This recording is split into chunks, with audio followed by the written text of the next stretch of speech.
ಜನ ಅಮಾಯಕರ ಸಾವಿಗೆ ಹೊಣೆಯಾರು?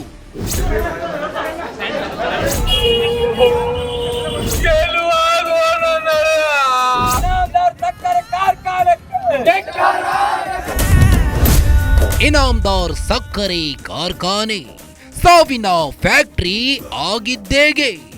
ಗಂಭೀರವಾದ ಗಾಯಗಳಾಗಿದೆ. ಅದರಲ್ಲಿ ಸಿವಿಯರ್ ಇಂಜುರೀಸ್ 8 ಜನಕ್ಕಾಗಿದೆ. ಸೇಫ್ಟಿ ಕೊಡದೆ ಸಾವಿಗೆ ತಳ್ಳಿದವರ ವಿರುದ್ಧ ಕ್ರಮವೇನು?